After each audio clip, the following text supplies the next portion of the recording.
As we've discussed today on the program, former President Trump's recent comments about abortion has attracted a lot of attention.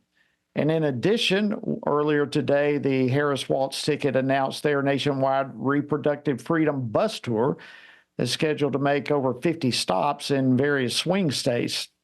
So, how should Christians be responding to all these developments? Well, joining me now for our weekly Biblical Worldview segment is David Closson. He's the director of the Center for Biblical Worldview at the Family Research Council.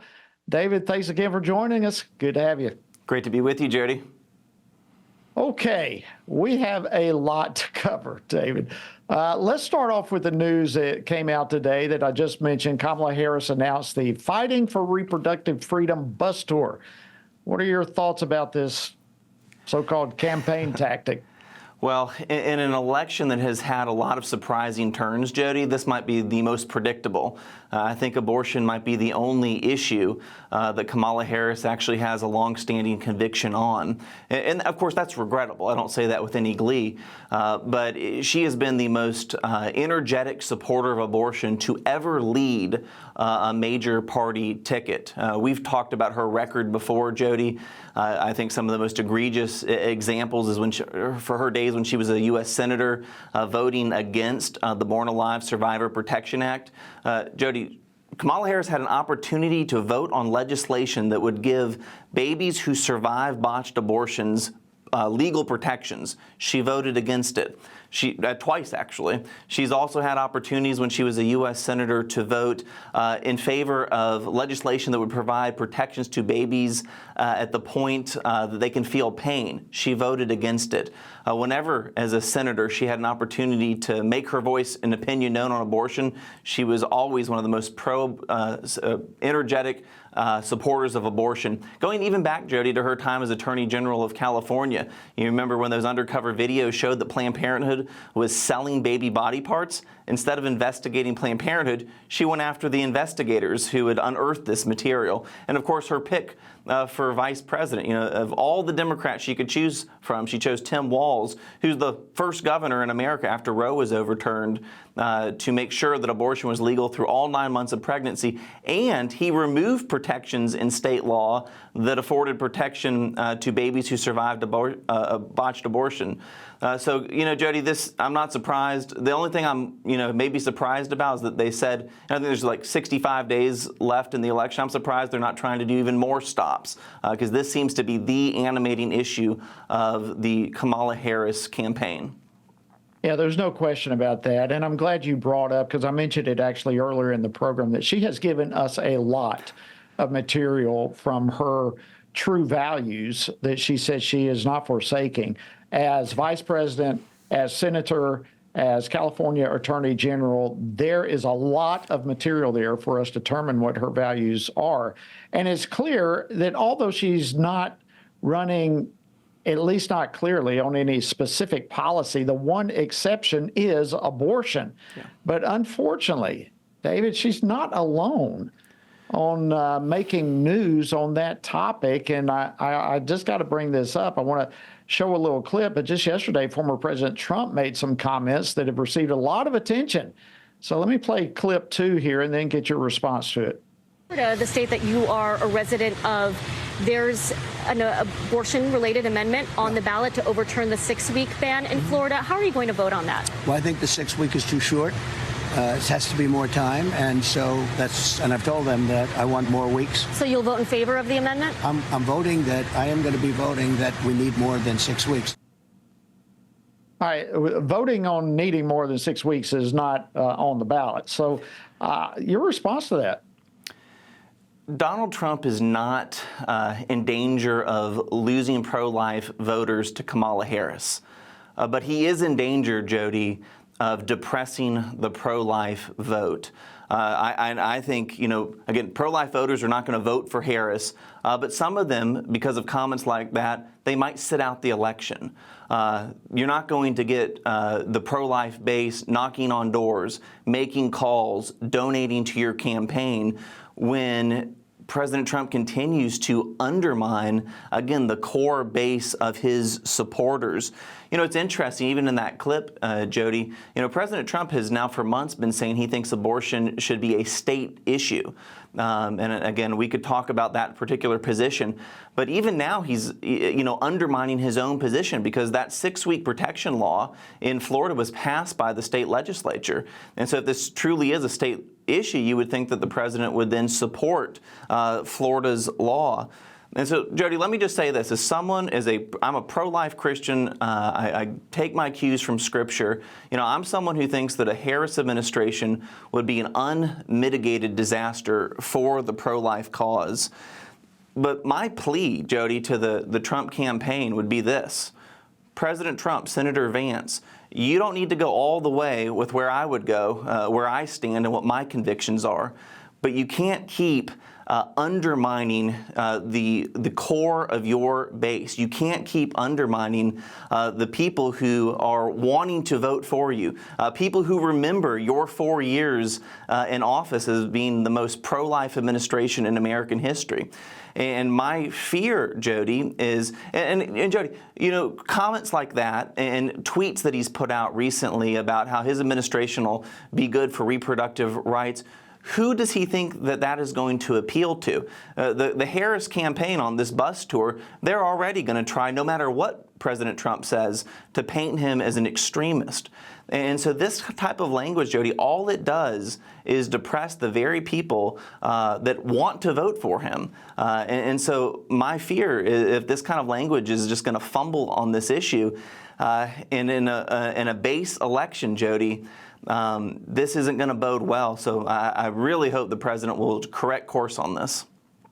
Well, I hope he was listening to you, and I hope the campaign was listening to you. But this is one of those issues very, very, very clearly goes beyond politics. This is a clear biblical worldview issue, and it's part of my prayer that Christians would keep that in mind and just not be taken away with the politics involved here. Before we move on, I have one more question for you on this topic of abortion. Earlier in the program today, I had John Stemberger on to talk about the specifics of Amendment 4 there in Florida, and you're a native of Florida.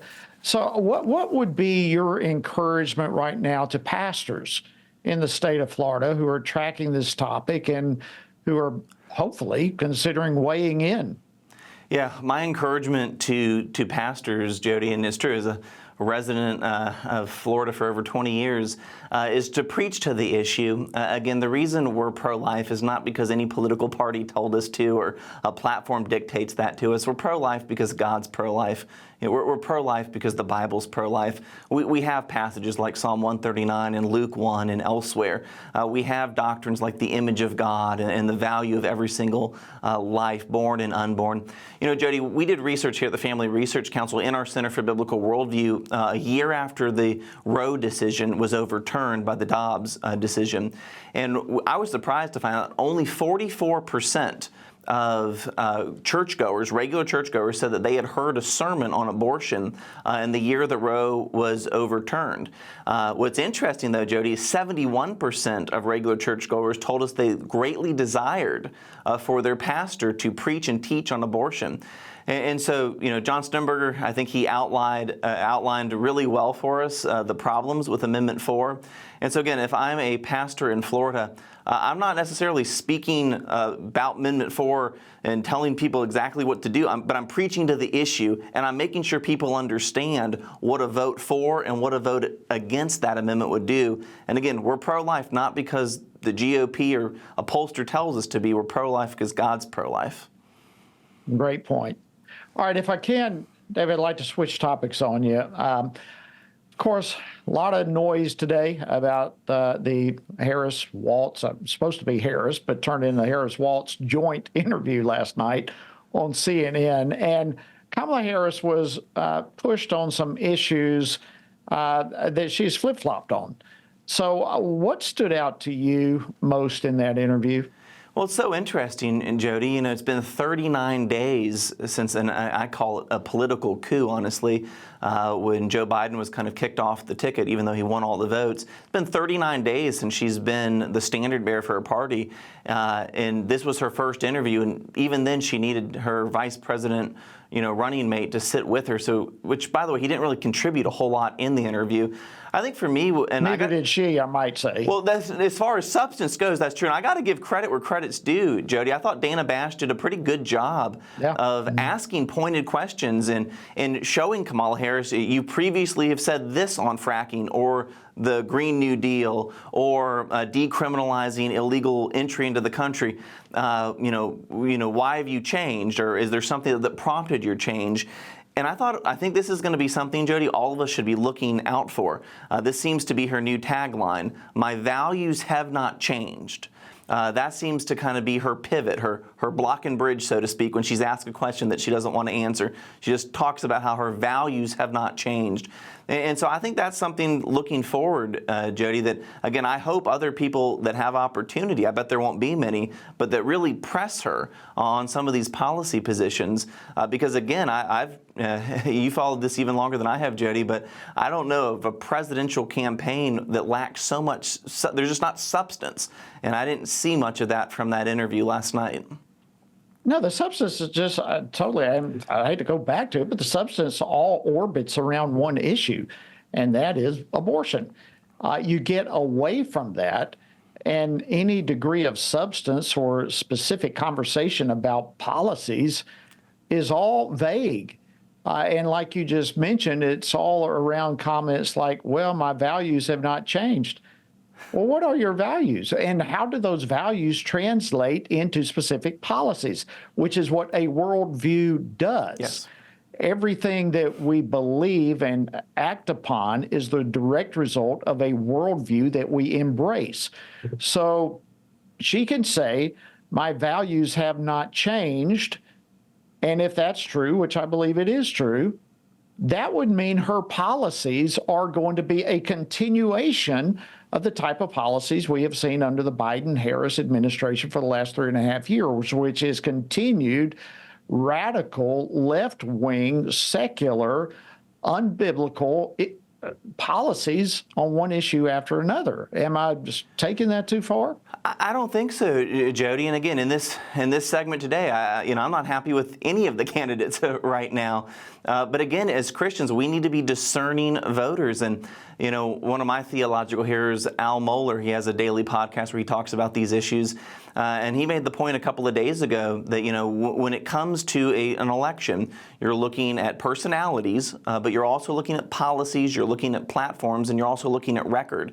And when it comes to the top of the ticket, as of now, Jody, despite it seems the Trump campaign's attempt to almost undermine their own record, there are clear records. It's been a long time in this country that we had a former president who has a 4-year record to compare to an incumbent vice president who has a 3.5-year record. And so, again, I think it's so important. We've said this before, Jody. When you look at that ballot, there are no perfect choices. Sometimes I've heard people say, well, when confronted with two evils, can't choose either. Well, again, whether you're voting for county dog catcher or president, you're always voting between the lesser of two evils. And so let's look at the policies, right. Let's look at the records, let's look at the personalities. As Christians, Jody, we're not exempt. We have to do all the work. And get as close as we can to the candidate that stands for biblical values. Last question, and we've only got a little over a minute left here, but as we head into this Labor Day weekend, I know the Center for Biblical Worldview has a lot of projects in the works. Anything in particular that we should know about as we enter into the fall? Yeah, frc.org/worldview is the site where we put all of our resources, Jody. I have booklets on there right now that deal with the religious liberty, sexuality, abortion, politics. How should Christians think through those issues biblically, but also what has church history contributed? Those are available right now in Spanish and in English and some other languages, actually. And then towards the end of the year, Jody, my colleague and I, Lainey Greer, PhD grad from Southern Seminary, we have a children's curriculum, 160 lessons that look at historical theology, systematic theology, biblical theology, and apply it to a kind of 10 to 12-year-olds. So frc.org/worldview is the place you can find all those resources. Outstanding. Well, I don't mean to flatter you, but I will. I am actually going to be teaching a biblical worldview class at our church beginning in late September, and I'm going to be using some of your material. I can assure you that is excellent, excellent stuff. Thank you, David Closson, Director at FRC's Center for Biblical Worldview. Always great to have you for this Worldview segment. Thank you, Jody. God bless.